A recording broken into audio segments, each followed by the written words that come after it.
En este episodio de Banqueras exploró nuevamente la historia de vida de dos mujeres exitosas del sector financiero. Yo sabía que yo quería ser mamá y quería tener hijos y quería darles a mis hijas esa compañía y sabía que era un tiempo muy corto que se iba a ir muy rápido.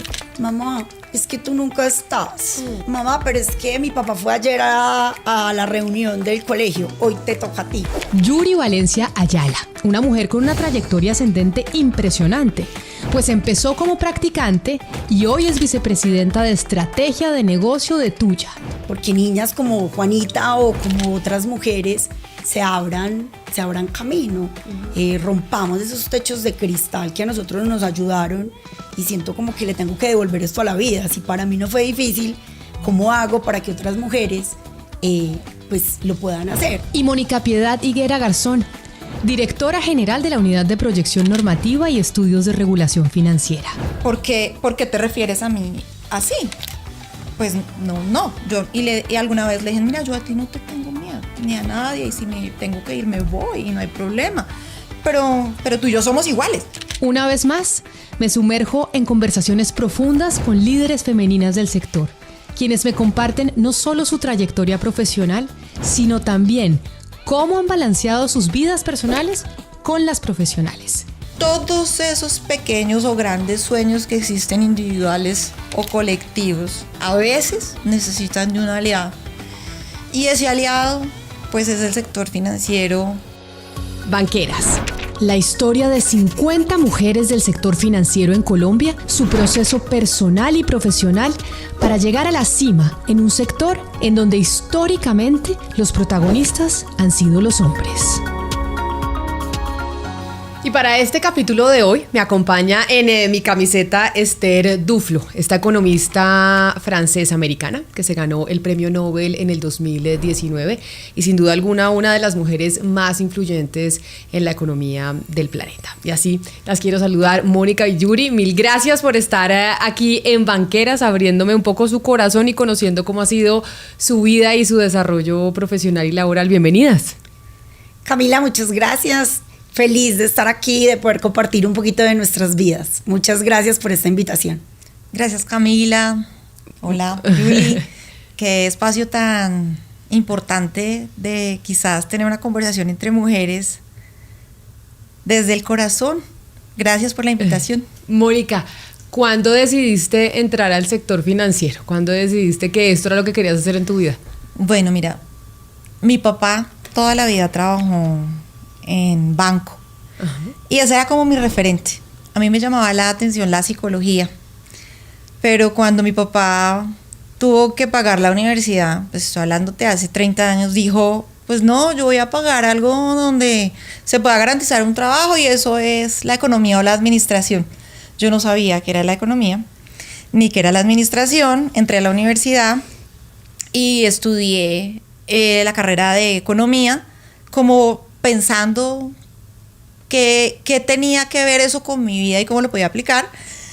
Y estando en eso, mi mamá siempre decía que cuando nosotros fuéramos ya independientes y mayores de edad teníamos que trabajar. Entonces mi angustia era, tengo que estudiar y tengo que trabajar para ayudar en mi casa.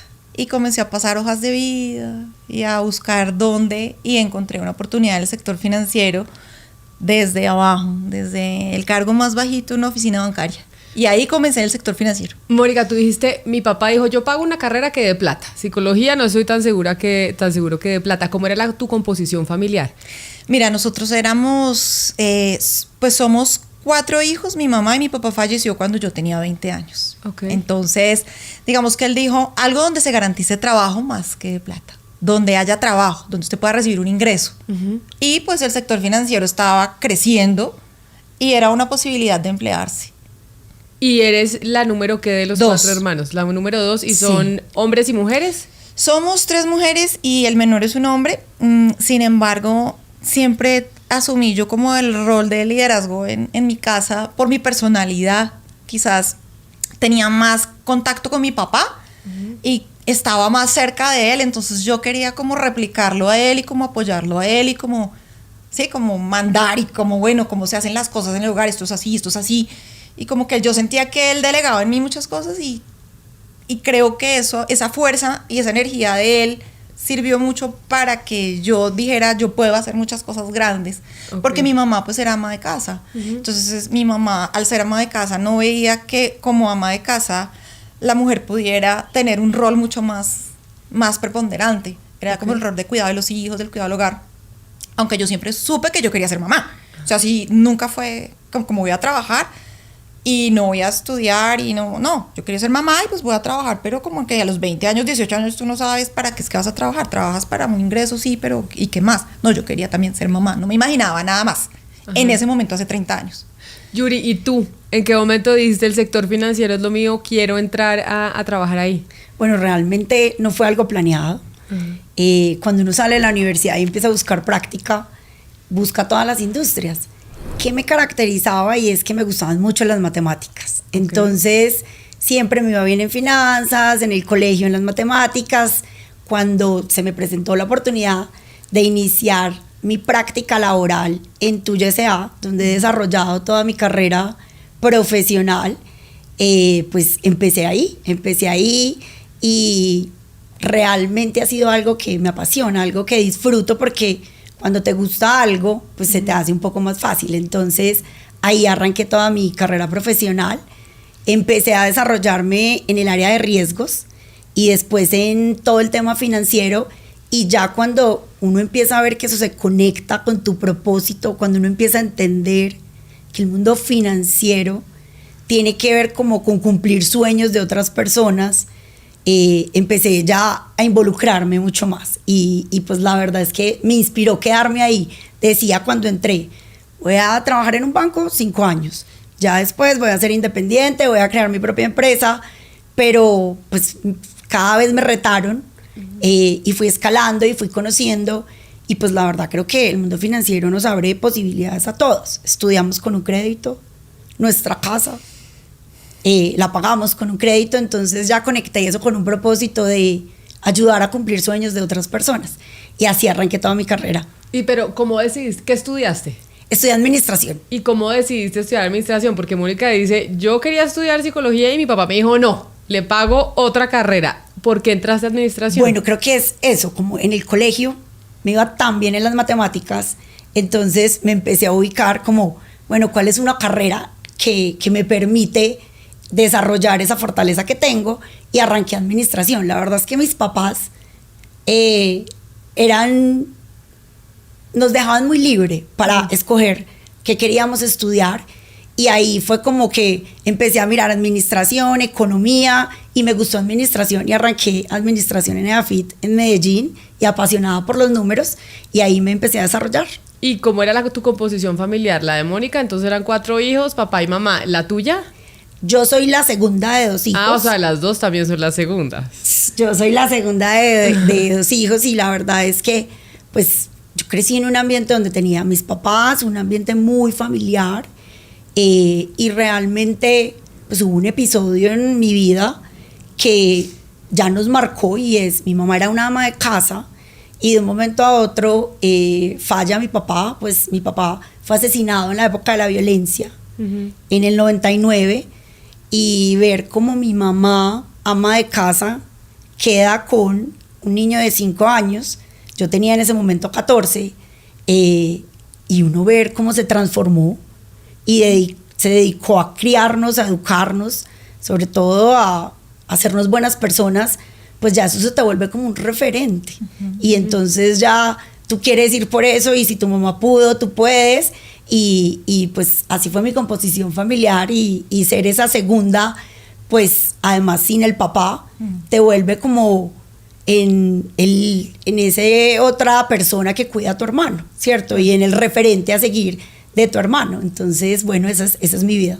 Pero entonces hablan las dos de referentes y hablan de referentes familiares. Mónica, tu referente familiar, y no solo familiar, sino tu referente en la vida y que te guió un poco para llegar a donde estás, ¿fue tu papá principalmente?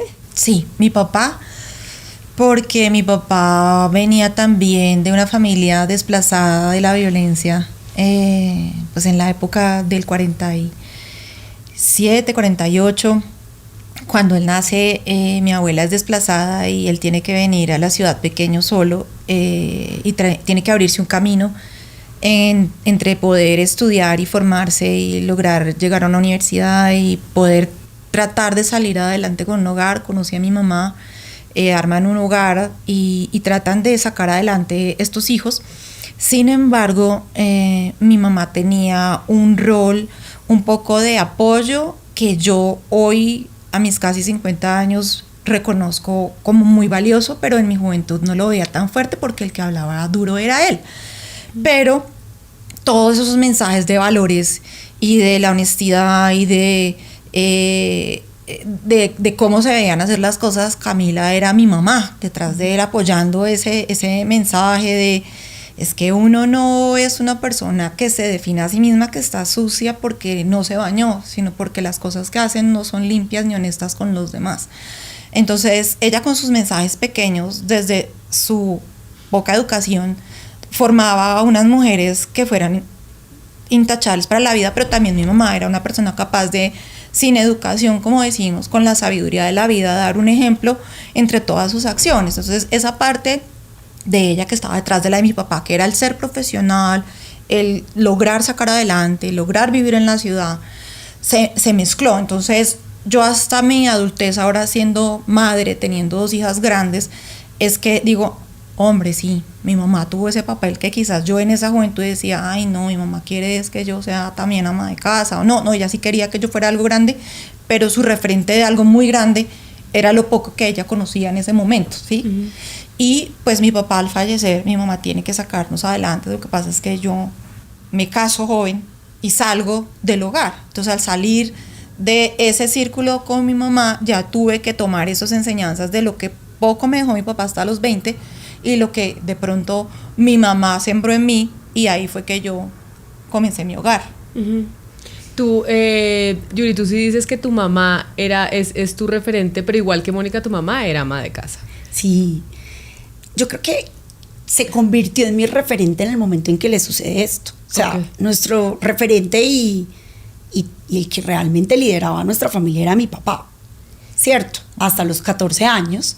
Lo que pasa es que cuando ya no está y tú ves que una mamá se transforma de esa manera y que se dedica a cuidar a sus hijos, a educarlos, ella misma se preguntaba, ¿cómo voy a pagar una universidad? Claro. Y encontró la manera de trabajar, de sacarnos adelante, de pagar una universidad. Encontró siempre posibilidades. Yo no sé cómo las veía, pero las vio. Entonces, esa determinación, esa fortaleza de salir adelante, pues se volvió en el referente tanto de mi hermano como en el mío. Y hoy, como mamá de Juanita de 7 años, pues uno quisiera que ella viera en mí lo que yo hoy veo en mi mamá, porque creo que me generó las bases para poder crear lo que hoy soy. Claro, ustedes las dos son mamás. Sí. Las dos son mamás, pero ninguna de las dos es ama de casa, a pesar de que sus mamás sí lo fueron. Mónica, ¿cómo ha sido compaginar ser mamá con tu carrera? Yo siempre he tenido claro que para mí la prioridad había sido y está siendo hasta este tiempo educar 2 seres humanos para la vida. 2 mujeres, sobre todo libres, empoderadas, conscientes, y que sepan que si eligen una vida al lado de una pareja es porque la eligen y no porque la necesitan. Entonces, digamos que los trabajos que yo tuve, Camila, permitían, al trabajar en bolsa, manejar unos horarios que me permitían a mí ir a las reuniones de padres, ir a recogerlas, ir a llevarlas. ¿Por qué el horario en bolsa permite eso? Permitía en mi época. Ah, ok. Porque cuando yo trabajé en bolsa, que fue desde el año 2001 más o menos, como hasta el 2008, y luego regresé desde el 2010 hasta el 2019.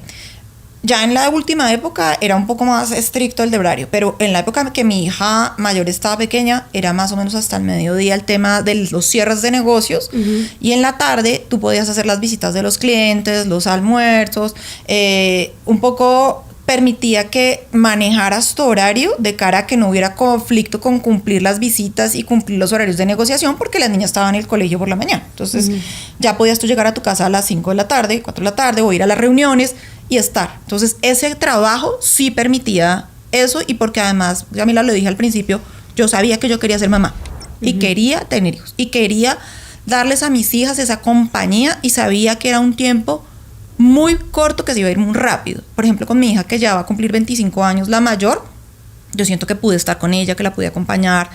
Y ahora con Susana, que es la menor, Paula es la mayor, pues Susana en estos días tuvimos una conversación y me decía: ma, ahora que estás en gobierno, a veces siento que tú dices que lo más importante es el trabajo de gobierno, porque es un trabajo donde impactas a todo el mundo, y a veces yo siento que como que se te ha olvidado que yo también estoy ahí y te necesito. Entonces, claro, mira que eso no lo había sentido con la mayor, porque era empresa privada. Ahorita con el empleo público es un empleo de servicio 7x24, en donde las necesidades personales pasan a un segundo plano porque las necesidades de Estado son mayores. Entonces, he tenido en estos 6 meses que llevo en Gobierno Nacional esa dualidad de ver que sí, es una hija adolescente, y que tuve la oportunidad de ser ama de casa en pandemia, porque yo me dediqué los 2 años de pandemia y un tiempo posterior a hacer otras cosas como yo ya no pensaba volver a trabajar.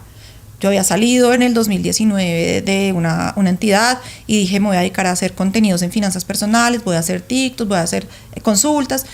Ya digamos que puedo bajar esa vida laboral, porque pues mi trabajo fuerte los últimos 25 años me permitió estar tranquila patrimonialmente para decir: quiero estar distinta. Entonces le dediqué ese tiempo a mi hogar y fui ama de casa, que esa era una experiencia que yo no había tenido. Y fui ama de casa y me dediqué a hacer rol. Y ahora que estoy en Gobierno Nacional, dije: bueno, ya te dediqué este tiempo a ti de los 12 a los 16, ahora yo quiero dedicar el tiempo a hacer algo mayor con mi experiencia y con mi trayectoria por mi país.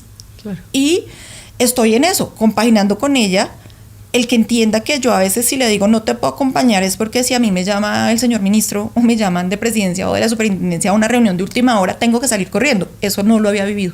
Antes yo podía decir: ay no, ya salí, o sea, mañana. Es mucho más fácil estar en el sector privado para tener hijos que en el sector público. A mí me pareció que sí. En mi experiencia, sí. Porque en el sector público tú tienes el servicio público primero, o como yo lo he vivido, viviendo de la empresa privada, creo que había un poco más de comprensión. Aquí no es que no la haya, lo que pasa es que tú sabes que por la responsabilidad tan grande que has asumido con el país, con el ministerio, con las políticas de Estado, sabes que lo que haces impacta a toda la población. Entonces es como un compromiso tuyo de servicio por determinado tiempo, en el que te excede, o sea, eso te excede, o por lo menos mi amor por el país es tan grande, y lo que yo siento que se hace desde la unidad y desde el ministerio es tan grande y tan poderoso, que creo que tengo que balancear el espacio y decirle a mi hija: mira, sí, pero espérame, o por lo menos entiende, o por lo menos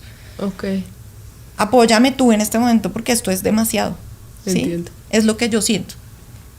¿Y tú, Yuri, tú tienes solo una niña chiquita? Sí, soy mamá de Juanita, de 7 años, y al igual que Mónica, siempre quise ser mamá. Como que lo tenía súper claro, siempre quise ser mamá, pero también siempre quise trabajar, ¿cierto? Y pues tengo como muy claro un amor por las dos cosas, por supuesto un amor muy distinto por lo que es la familia y la hija, pero pues he encontrado el tiempo, y sobre todo creo que hay figuras como el papá que hoy pues ayudan mucho. O sea, mi papá nos enseñó que la mamá nos cuidaba, ¿cierto? Que las abuelas nos cuidaban. Y hoy en día pues vivimos unas parejas muy distintas. Mi esposo se encarga del colegio, mi esposo va a las reuniones cuando yo no puedo ir, si yo estoy de viaje, pues es como esa red de apoyo la que me ha permitido encontrar ese equilibrio entre dos amores: mi amor por el trabajo, por sentirme útil, por poder progresar, pero pues mi amor por mi hija, por mi familia.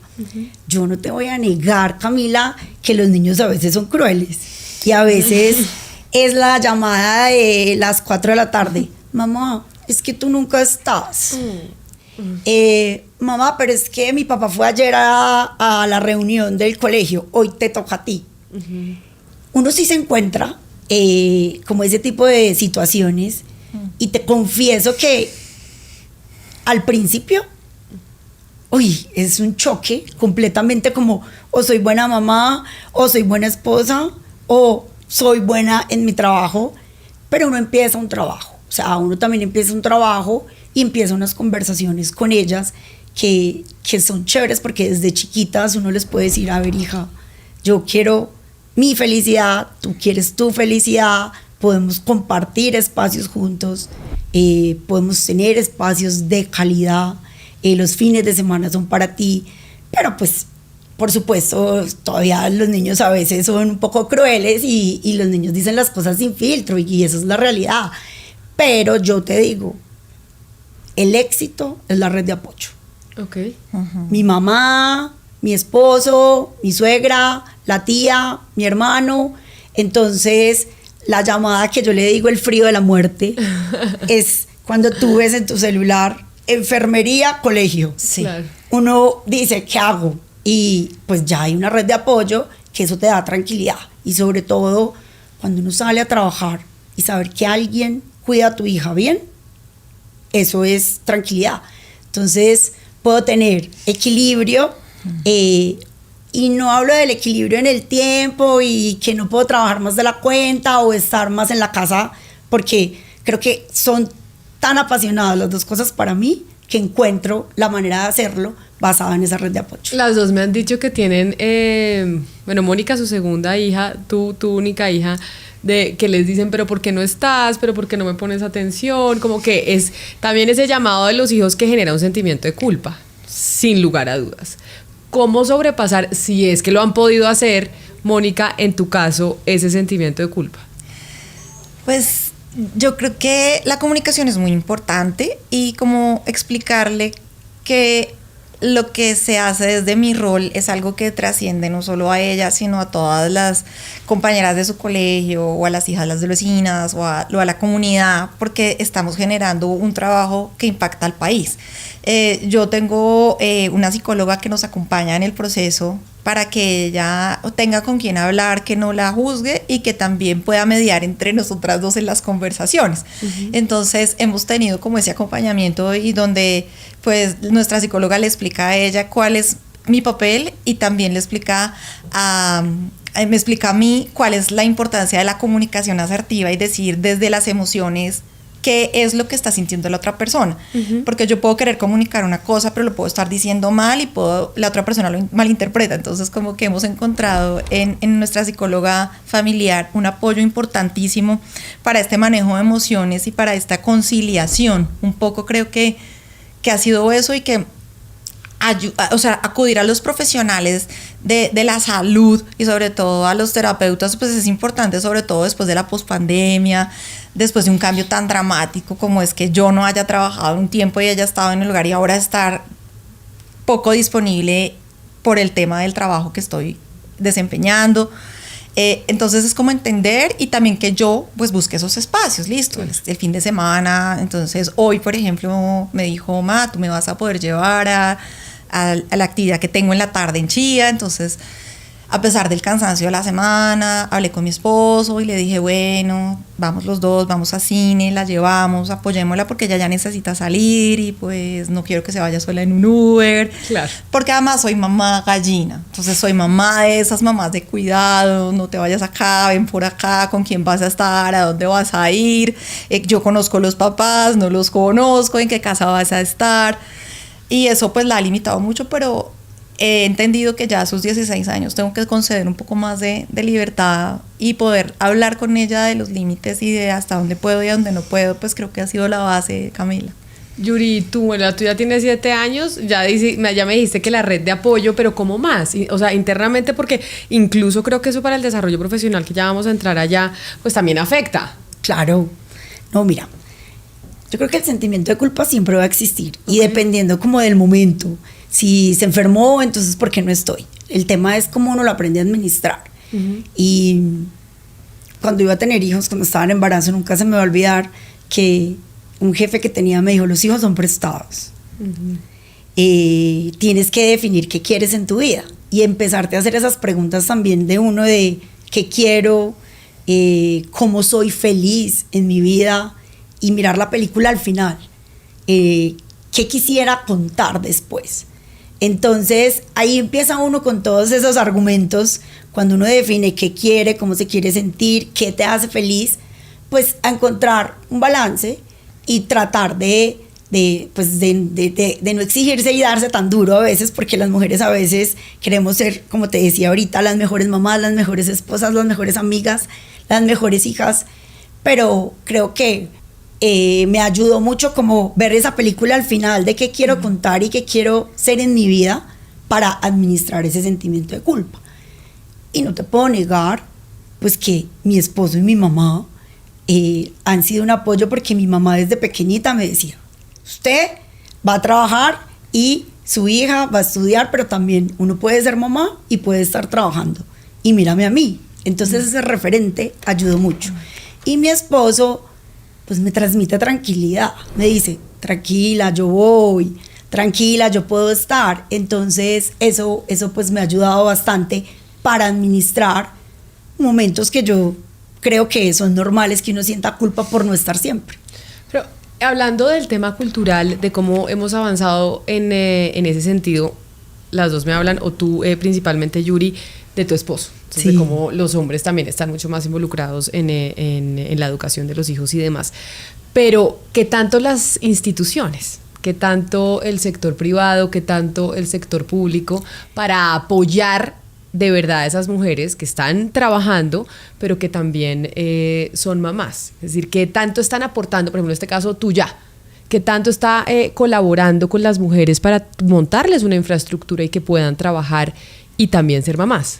Mira, yo creo que a nivel país y a nivel de industria, todos tenemos un reto en ese tema. Okay. Porque pues hoy la verdad es que hay unos horarios iguales, hay unos temas iguales, por supuesto unas reglamentaciones que ayudan, pero creo que todavía hay una brecha para poder apoyar como ese tipo de situaciones que se presentan. Ahora, de la historia a hoy, creo que el avance es mucho. Uh-huh. Sí, creo que hay una sensibilidad en la manera de liderar hoy, y te lo digo personalmente por lo que vivo en Tuya, cuando hay un liderazgo consciente, cuando hay un equilibrio entre el humano y como esa parte consciente, pues es más fácil que si una mamá tiene que salir, o si necesita un permiso, o si su hijo está enfermo. Creo que la cultura empresarial ayuda mucho a eso. Uh-huh. Pero también pues estamos creciendo donde ya muchos estereotipos no existen. El papá también lo puede hacer, otras personas lo pueden hacer. Entonces yo te diría que nos falta mucho camino por recorrer en las empresas, a nivel país, para poder ser muy flexibles en todo este tema, donde no solamente es la mamá, pero creo que el avance es muy poderoso en ese sentido, porque antes era solo la mamá como ama de casa, y creo que hoy ya vemos muchas mujeres empoderadas en su trabajo que pueden cumplir perfectamente los dos roles. Mónica, y tú que has estado en sector privado y en sector público, ¿realmente qué tanto la infraestructura de la sociedad y de las corporaciones se están prestando para empoderar a la mujer y para ayudarla a que también pueda desempeñar los dos roles? Pues mira, desde el Estado hay una política de gestión en la que existen varias dimensiones de la administración de las entidades, y una de esas es la dimensión del talento humano. Eso uh-huh. no es muy conocido desde afuera, no, pero entre las entidades del Estado sí es una de las metas, que la dimensión del talento humano se gestione de la mejor manera, con planes de bienestar, con días de la familia, días de compensación. El teletrabajo, por ejemplo, nosotros lo tenemos implementado porque es una parte del salario emocional. Uh-huh. Entonces yo te puedo hablar que desde la dirección de la unidad de regulación financiera, lo que nosotros hemos hecho con la subdirectora administrativa y de talento humano es entender las necesidades por grupo poblacional y entender qué tenemos mamás que tienen niños pequeños, entonces un poco el tema del teletrabajo les ayuda para conciliar esta carga de tener que responder por los colegios de los hijos, pero también si están pequeños que no se vayan a ir de su visibilidad y poder tener a la señora del aseo que les ayuda y de pronto estar allí, o si no la tienen, pues poder estar pendiente de que el niño vaya al colegio, que vuelva.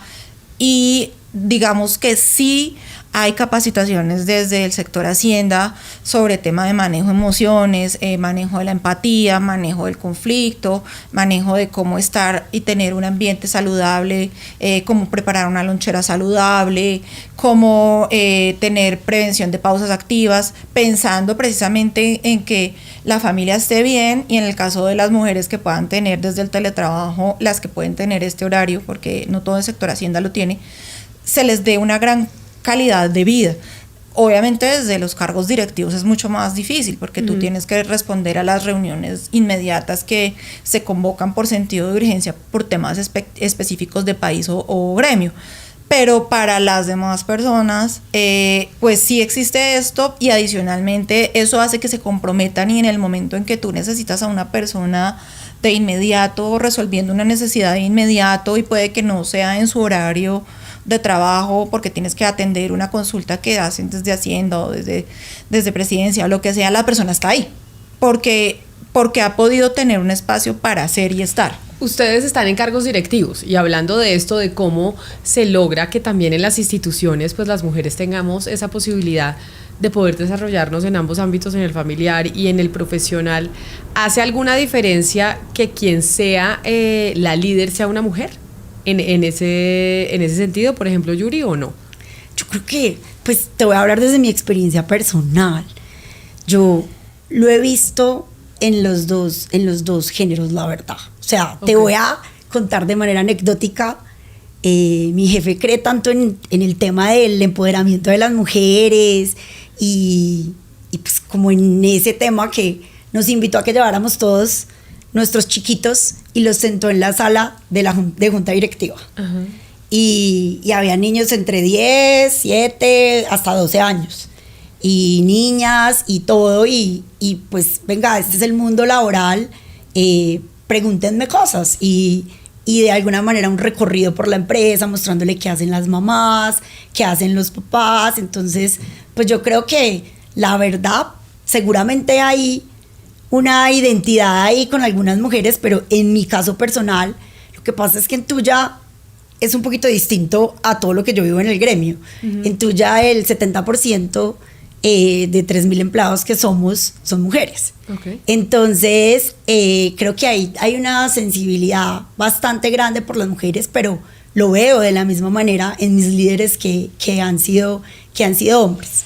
Te diría que en mi caso personal, pues, no lo vivo, pero realmente sí creo que hay una empatía entre mujeres, y pues nos podemos poner en los roles de nuestra compañera, de nuestra líder del lado, más fácil seguramente que un hombre, por supuesto.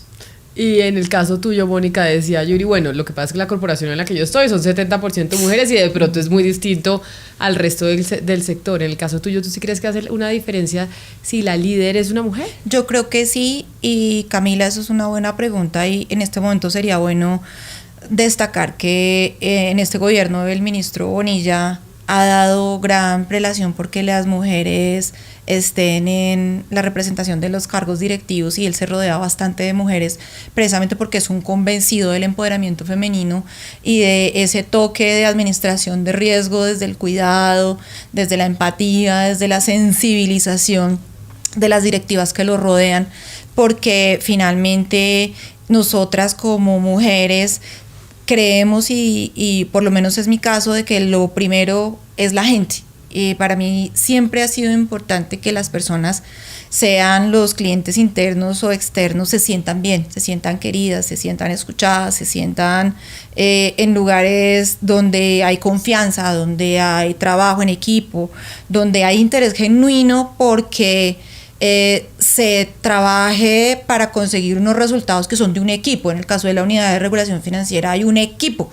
nosotros somos 30 personas, en mis misionales son 15 y los administrativos son 15, pero yo creo que el hecho de que a mí me interese más que la unidad esté bien y se cumplan con las políticas que el gobierno nacional ha dado, sin importar que sea yo quien figure, ha hecho que la unidad, digamos que se engrane y diga, esto es el resultado de todos. Y desde mi llegada lo que yo he hecho es, la unidad es esto, la unidad hace esto, los equipos técnicos hacen esto, buscando que todos brillen y se note que lo único que hay es un liderazgo que busca que brille y se cumpla con lo que el sector Hacienda debe hacer desde la unidad de regulación financiera y que se maneje todo el tema de plan de desarrollo y lo demás, pero buscando que todos seamos protagonistas. Y yo creo que es un tema más de cómo se ve uno y también la edad. Yo ya pues este año cumplo 50 años y no me da pena decirlo, porque a veces dicen que la mujer que dice la edad no le tiene miedo a nada. Sí, de pronto sí, yo soy una persona que no es que tenga muchos miedos,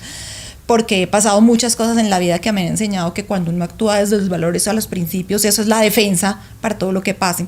Entonces un poco creo que de pronto a veces en la parte del hombre, por su educación y su crianza, está un poquito más acostumbrado a figurar, a mostrar, a hablar más duro, a salir, y creo que nosotras mujeres somos más de que todas, creo, no sé, puede que no, pero que todas salgamos como que ese colegaje, ayudémonos, demostrémonos, trabajemos juntas, esa sororidad para mí es una bandera de vida. Ok. Y ahí entonces, ya sé, Yuri, que tú dices que trabajas en una organización 70% mujeres, pero ¿cuántos años tienes tú, Yuri? Ya aquí Mónica dijo que tenía 50. Tampoco tengo problema con el tema, yo tengo 40 años, cumplí 40 años. Ok, y entonces en esos 40 años y en el espacio que has tenido de carrera profesional, ¿has sentido algún tipo de desventaja por ser mujer? ¿O a veces crees que te has sentido limitada por cuenta de eso? Sí, mira, pues personalmente no. Okay. Porque pues me he podido abrir camino, ¿cierto? Y no he tenido como un episodio como que me haya marcado en ese tema, pero Camila, es innegable la brecha que todavía tenemos. O sea, hemos avanzado mucho, y si te hablo puntualmente del gremio, te hablé de mi empresa, pero la verdad es que el gremio del sector financiero pues es más hombre que mujer. Pero la verdad es que yo creo que en esa brecha hemos avanzado, pero lo que nos falta es mucho. Y es aquí donde nosotras, las que hemos tenido la fortuna de no tener esos impedimentos, pues como tenemos una tarea, una misión de vida, de empoderar, de inspirar, de trabajar, porque niñas como Juanita o como otras mujeres se abran camino, rompamos esos techos de cristal que a nosotros nos ayudaron, y siento como que le tengo que devolver esto a la vida. Si para mí no fue difícil, ¿cómo hago para que otras mujeres pues lo puedan hacer? Porque cuando trabajo con temas, por ejemplo, entro a un call center, y tú hablas con estas mujeres y ellas creen que no pueden lograr nada más. No, yo llevo aquí 5 años, pero es que esto es lo máximo que yo puedo lograr en la vida. Entonces, creo que nosotras mismas tenemos barreras todavía que nosotras nos ponemos, o que alguien, la misma sociedad, nos ha impuesto. Y creo que la labor de 3 mujeres que hay aquí sentadas y como colegas es inspirar, es empoderar, es hacer que esto cambie. Nos vamos a demorar, creo, pero podemos avanzar, podemos seguir avanzando. Y cuando uno ve cifras, hoy todavía el 33% de mujeres en junta directiva, y uno dice, todavía 33%, estamos en 2024, en Colombia todavía es muy poquito. Y lo digo es porque estamos en una comunidad ahí de mujeres en juntas directivas que nos ayuda el CESA, como con esa misión de poder ayudar a las personas y sobre todo a estas mujeres a que se crean el cuento. Yo creo que si logramos que se crean el cuento, 2 o 3 le cuentan a otras 2 o 3 y esto se nos va volviendo viral. Entonces, ¿y cómo lo están haciendo? O sea, Yuri, ¿cómo hacer que las mujeres, esa mujer que entras tú al call center y la ves ahí sentada contestando de servicio al cliente, de tuya y demás, cómo lograr, qué decirles, cómo lograrlo? Yo creo que lo más poderoso es el ejemplo. Okay. Y cuando uno va y cuenta su propia historia, y cuando uno dice, miren, yo aquí llegué de practicante, no tenía ni idea qué más iba a pasar conmigo, y después fui analista y después fui coordinadora y después me fui abriendo puertas y después fue escalando y hoy tú cuentas, pues tengo una vicepresidencia, tengo unas responsabilidades muy enormes y puedo estar en espacios como estos inspirando a más mujeres. Cuando tú cuentas esa historia, te la creen y ahí sí dicen, si ella pudo, yo, ¿por qué no? Claro. Entonces dejas una semillita sembrada que yo creo que eso es lo que le podemos devolver a la vida. O sea, creo mucho como en lo bueno que te ha tocado en la vida, cómo se lo entregas. Y te tengo que confesar, uno con una niña de 7 años se inspira mucho porque cada vez esa brecha pues sea menor. Claro, Mónica, y en el caso tuyo, en tu experiencia en el sector privado y bueno, ahora en el sector público, pero ¿has tenido como alguna limitación? O sea, ¿sentiste alguna vez que haya sido duro por cuenta de haber sido mujer?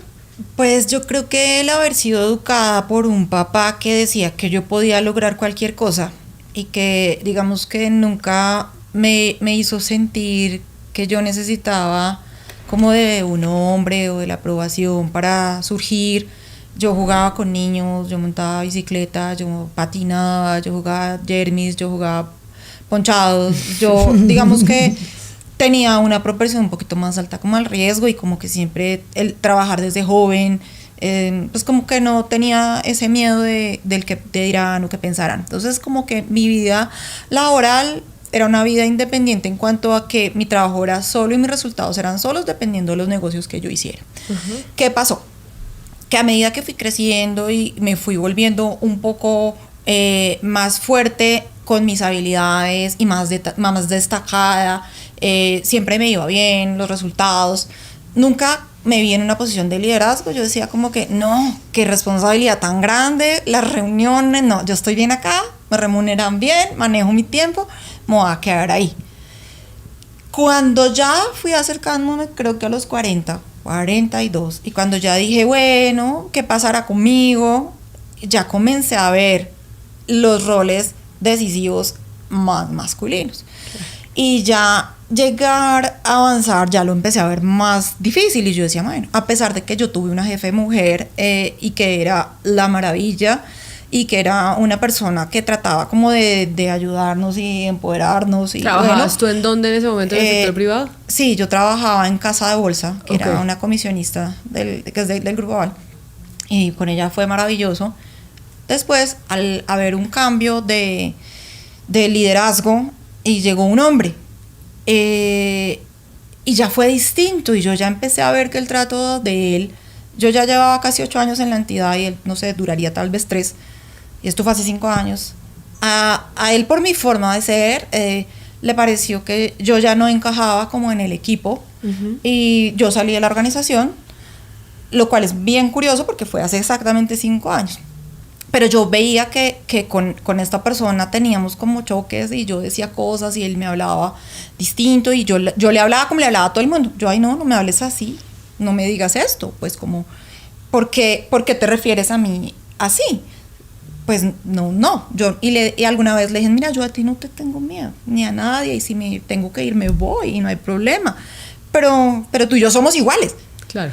Pero cuando él tomó la decisión de que yo ya no siguiera más en la compañía, me di cuenta que no habíamos sido iguales y que hubo una posición de poder porque yo me fui y él se quedó. Entonces yo decía, ahí fue que lo noté, no antes. Y te estoy hablando de hace 5 años. Esa fue la primera vez que te diste cuenta, que dijiste, sí hay una diferencia entre ser mujer y ser hombre. Claro, no la había notado, porque pues siempre había estado bien y pues me iba bien y cumplía mis resultados y cumplía mis metas, me trataban bien, me ganaba los concursos, iba a los viajes y no, pero cuando ya empecé a ver como un liderazgo en donde me hablaban desde las instrucciones, desde haga y quiero y digo y tráigame y súbame, bájeme, y yo un momentico, no, a ver, ¿qué pasó? Aquí no.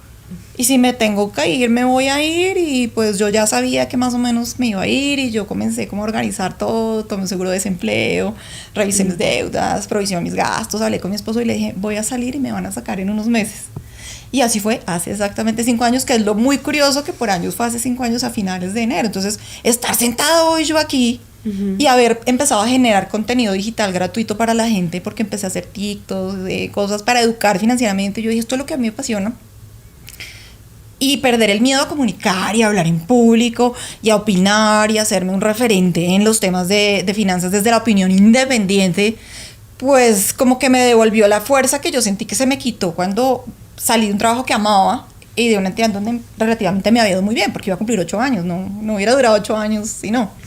Entonces eso fue así durísimo en ese momento. Y ahora que estoy en el sector público, la verdad, la gente ha sido muy respetuosa conmigo. Yo he podido comunicar desde el liderazgo, desde el rol en el que estoy, y no he sentido que porque sea mujer no me hablen distinto, porque además yo también siento mi posición y hablo muy claro, hablo muy firme, hablo muy fuerte, me argumento, me documento, estudio, para no ser rebatida simplemente con el argumento de, ay, no hables tanto que me cansé de que hables, por ejemplo, que es lo que pasa con las mujeres. Bueno, ya, no, espere que no he terminado. Y la mirada, y lo hablaba con mi esposo anoche, yo le decía, no sé en qué momento yo me transformé y no tener ese miedo a que, qué pensarán de mí, qué dirán de mí, cómo me verán, sino no, es que yo sé lo que estoy hablando, yo estoy firme, estoy cumpliendo políticas, estoy haciendo, estoy diciendo, esa seguridad como que se afloró ahorita en este momento de mi vida madura y ha sido muy, muy bonito, ¿sabes? Ha sido muy, muy bonito. Ojalá tuviésemos esa seguridad siempre, que es como lo que yo creo que como mujeres tenemos que lograr. Pero Yuri, tú decías, tenemos una responsabilidad como mujeres y tenemos una responsabilidad con esas generaciones que vienen detrás, con las hijas de ustedes, con mi hija, y es qué decirles a esas mujeres que tal vez están en este momento como practicantes en el sector financiero, o están empezando su carrera, o están decidiendo qué van a estudiar, qué decirles. Bueno, yo les diría que se crean el cuento. Yo creo que si uno se cree el cuento, nadie pues te lo va a imponer. Creo que uno tiene que, pues, por supuesto, la resiliencia, la persistencia, el tener esa firmeza y esa claridad. Creo que uno tiene que tener claridad porque pues un mundo laboral es de montaña rusa. Unos días te va bien, otros días no te va bien. No toda la vida pues ha sido color de rosa, no creas. A todos nos pasan picos y valles y de todo, pero pues si uno se cree el cuento, si uno dice voy por esto es lo mío, esto es lo que me define, estas son mis metas, creo que ese enfoque pues hace que tú superes obstáculos. Entonces mi consejo sería, como dicen por ahí, bailen al ritmo, que se sientan cómodas, siéntanse cómodas en la piel que están, pero primero se tienen que creer el cuento, porque van a haber muchos en el camino que les van a decir, no pueden, no lo van a lograr, ¿cómo vamos a enfrentar un fracaso? ¿Lo vamos a convertir en algo que se vuelva una oportunidad o un aprendizaje, o nos vamos a quedar ahí? Entonces mi consejo es, si pueden, créanselo y seguramente van a llegar donde cada uno quiere. ¿Y el tuyo, Mónica? Que no tengan miedo, que se arriesguen, que no importa, que lo importante de una caída no es que uno se caiga, sino cómo rebota, que uno se para y que uno se para más fuerte y más engrandecido, que se arriesguen, obviamente desde el respeto, sobre todo, ¿no? Manejar relaciones respetuosas, formarse desde el conocimiento, desde la empatía, pero no ceder su lugar y no quedarse calladas, hablar ante las injusticias. El mundo no está muy bien porque la gente se queda callada, porque la gente dice, si digo algo de pronto y vemos injusticias de maltrato, de abuso, de temas injustos contra nuestros compañeros, contra las personas, y lo que hacemos es decir, yo no digo nada porque yo no quiero que me relacionen con o que me vayan a satanizar. ¿Cómo no? Uno tiene que sentar su presente. Y además, cuando uno habla firme, habla fuerte y habla desde el corazón y habla desde el conocimiento, desde la razón, hay mucha gente que valora que uno tenga esa voz, que uno brille por esa voz de independencia, que uno diga, esto es así, por esto, esto y esto, y puede ser así. Que no tengan miedo, que no se dejen presionar, que la imagen y la fuerza más grande viene de lo que uno ve de sí mismo, porque esa es la más importante, la que yo veo de mí, como yo me veo y como yo me proyecto, porque habrá mucha gente que querrá decirle a uno que está mal, que lo que hizo está mal, que no se ve bien, que cuidado, porque es que mira, si no hablas así o no te vistes así o no dices esto, de pronto no, perdón, pero eso no va a ser así, porque va a haber gente que va a decir, wow, ella se atrevió a hablar fuerte, ella se atrevió a decirlo duro, ella se atrevió que a pesar de que miles de personas se le fueran encima y le contestaran y le dijeran cosas, ella brilló porque ella sabía lo que quería. Yo quiero una persona así a mi lado, una persona de carácter.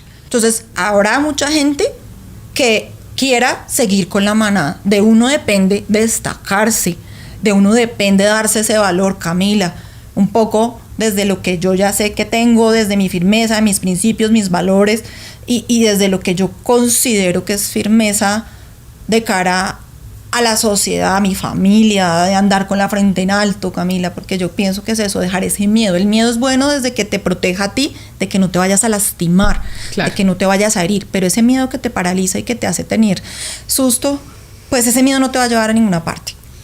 ¿Ustedes se conocían? No. O sea, tuvimos la oportunidad ahorita de compartir. Ahorita mientras nos maquillaban, pero no nos conocíamos. Bueno, pues entonces hemos tenido ya un buen rato para que se conozcan y pues por lo menos sepan un poco la una de la otra. ¿Qué le quisieras preguntar tú, Yuri, a Mónica, que yo tal vez no le pregunté y que te falta por saber de ella? A ver, Mónica, ¿qué te preguntaría? Y es, ahorita me contabas de tu hija mayor, ¿cierto? ¿Qué de tu hija mayor le dejarías como consejo de lo que me contaste ahorita a muchas generaciones que después nos van a escuchar? Y me dijiste, fueron 80 años los que han pasado para que yo vea en esta generación de mi hija lo que yo quisiera ver en la mía. Si quieres, comparte eso con esta audiencia. Me movió. No era mi objetivo. No, pero de eso se trata, porque por eso estamos abriendo el corazón aquí, precisamente para mover otras mujeres. Yo se lo he dicho a mis hijas. Una bisabuela con 15 hijos, analfabeta. Una abuela con 4 hijos de tercero primaria. Una mamá que tuvo un posgrado y está en un cargo directivo del Estado. Y ella, maestra cum laude de los Andes, de economía, que trabaja en la Universidad de Columbia. Tiene una gran responsabilidad, porque ella tiene que seguir luchando por las niñas de este país, con sus conocimientos, porque sí se puede, porque se puede lograr la movilidad social, que se demora un montón, sí, porque esta niña que era la segunda, que era hija de unos padres desplazados, campesinos, que llegaron a tener movilidad social, está donde está. Y porque lo que la hizo estar donde está fue tener un fin en mente y trabajar en sus habilidades blandas, o sea, en la empatía, en la compasión. La técnica se consigue, pero el ser un ser humano de valores depende mucho de la formación. Entonces yo le diría, no solo a ella, sino a todas las niñas, mujeres que ven este episodio, que de verdad trabajen por las otras niñas que están atrás esperando una oportunidad, que sí se puede, que no es fácil, que cuesta muchos años, pero que cada generación puede ir avanzando un poquito, y es la responsabilidad entre todas tratar de sacar a las otras de ese atraso social en el que estamos un poco. 80 años, pero no serán 80 más. Ay, sí. Exacto. Sí. Y ahora lo mismo, Mónica, ¿qué quisieras preguntarle a Yuri que yo no le haya preguntado y que quisiese saber de ella?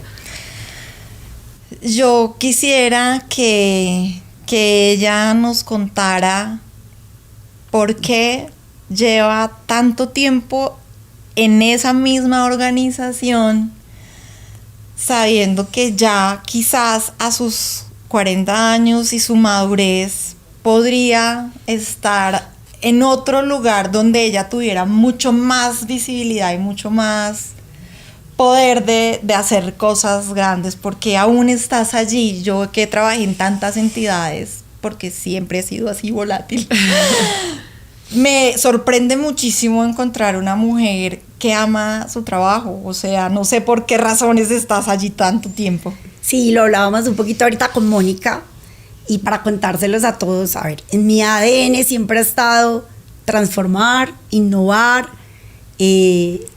encontrar la manera de hacer las cosas distintas. Y esta organización, que crecí profesionalmente, ahí me ha permitido desarrollar muchos roles.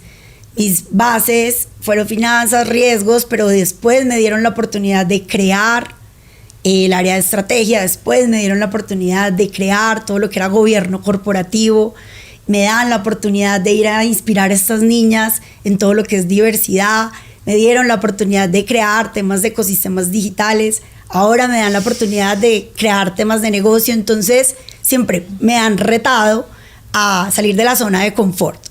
Pero el fondo y la respuesta que le di a Mónica es una organización que me conecta con propósito. ¿Por qué? ¿Qué es eso del propósito que se ha vuelto muy de moda? Pues la verdad es que es una entidad que se dedica a la inclusión financiera y se dedica a cumplir sueños de personas. Y cuando uno cumple sueños de personas y abre puertas y abre oportunidades, porque hay alguien que quiera estudiar, porque hay alguien que se quiera comprar algo, y esta entidad te lo permite porque le da acceso a personas que normalmente otras entidades no te lo dan. Cuando uno ya ve que eso trasciende y que tiene que ver un propósito de vida que toca muchas vidas, pues me han enganchado y hace parte de mi propósito de vida, y es lograr un empoderamiento, ayudar con empoderamiento financiero a otras personas, ayudar como pues con que tú cumplas tus sueños, y creo que eso es lo que me ha permitido pues mantenerme ahí. También hay ciclos que he cerrado y que uno va abriendo, pero que cuando hay conexión con propósito uno disfruta mucho lo que hace. Y ahora quiero preguntarles, ya sea desde el sector público, Mónica, ¿qué es para ti ser una banquera? Wow, mira, es que la banca es uno de los sectores más importantes del país, que quizás nos hemos acostumbrado a verlo porque en cada esquina está y quizás lo damos por hecho, pero tras de la banca se manejan demasiados procesos de seguridad para cuidar del ahorro público y para encontrar en dónde colocar ese ahorro público que se transforme en un crédito que mejore la vida de los colombianos. Construir una vivienda, ampliar un negocio, estudiar en la universidad, quizás irse de viaje, quizás todos esos pequeños o grandes sueños que existen individuales o colectivos, a veces necesitan de un aliado. Y ese aliado, pues es el sector financiero, porque a veces no tenemos por nosotros mismos esa capacidad de construir esos sueños. Entonces, yo sí soy una fiel creyente que un gobierno y una banca que trabajan juntos, que desde el gobierno se construyen esos estándares prudenciales en donde se cuida el capital y se cuidan los temas de ahorro, pues deben ser siempre comunicadores constantes para que trabajen en equipo de cara a que el país se construya mejor. Para mí la banca es importante, muy importante. Y para ti, Yuri, ¿qué es ser una banquera? Para mí ser una banquera tiene mucho que ver con eso que te hablaba de mi propósito, y es ser una banquera es abrir puertas, es ayudar a cumplir sueños, es crear oportunidades.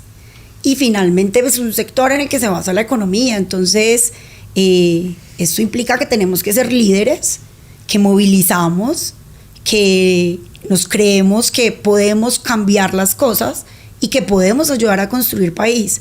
Soy una fiel convencida de que el sector financiero ayuda a construir país y puede lograr que las cosas cada vez sean mejores. Entonces es ser una habilitadora, un puente para que personas cumplan sueños y puedan lograr sus oportunidades, ver muchas oportunidades. Para mí eso es ser una banquera. Yuri y Mónica, mil gracias por abrirme su corazón, por dejarme conocer sus vidas y por llevarme por ese recorrido de lo que ha sido llegar hasta donde están. Gracias por estar aquí en Banqueras. Gracias, Camila. Gracias, Yuri. Un gusto conocerte y compartir contigo. Mónica, Camila, muchas gracias. Qué bueno compartir con ustedes. Vi muchas caras de mamás aquí conectadas y de sacar adelante pues esto por nuestras niñas y por muchas mujeres más. Muchas gracias. A ustedes.